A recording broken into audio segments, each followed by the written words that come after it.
Supreme Court Justice Antonin Scalia's death will not only trigger fierce arguments over a successor, but will trigger significant changes in oral arguments between lawyers and the justices. The court is open to the public during its sessions if you're lucky enough to snag a seat to witness history. Video cameras have never been allowed inside the High Court, but there are certainly audio recordings of the proceedings. Listen to those recordings and even the most casual observer would agree that Scalia was most often the toughest interrogator on the 9-member panel. When the court first heard arguments over the Affordable Care Act in 2012, listen as Scalia questioned U.S. Solicitor General Donald Verrilli over the use of the word tax to describe penalties against those who did not purchase health insurance. You're saying that all the discussion we had earlier about how this is one big uniform scheme and the Commerce Clause, blah, blah, blah, blah, it really doesn't matter.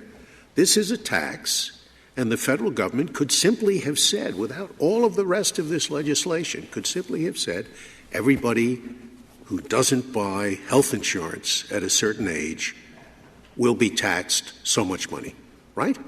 It used its powers together to solve the problem of the market not providing but you affordable didn't need coverage. that. You didn't need that. If it's a tax, it's only its raising money is enough. It is justifiable under its tax power.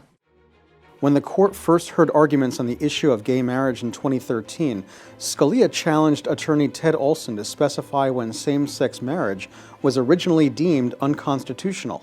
When did it become unconstitutional to exclude homosexual couples from marriage? 1791?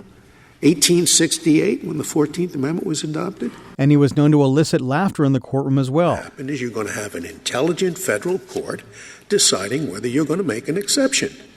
And there will be no parade of horribles because all federal courts are intelligent. So...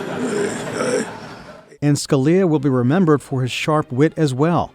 In his dissent in King v. Burwell, in which the court upheld state-run health insurance exchanges, he referred to Verrilli's pro-exchanges argument as gobbledygook and unearthed 1800s-era English to accuse his colleagues in the majority of interpretive jiggery-pokery. In Scalia's absence, it's hard to say who on the court's conservative wing can make up for his energy and peppering of lawyers during oral arguments. Chief Justice John Roberts can be a tough questioner, but often plays the role of traffic cop if the pace of questioning gets frenetic. Justice Samuel Alito, while also an effective questioner, is often interrupted by other justices, while Justice Anthony Kennedy doesn't typically dominate argument sessions. As for Justice Clarence Thomas, he rarely speaks up at all. Aside from a quick joke about Yale Law School, the last time Thomas asked a question during oral arguments was in 2006.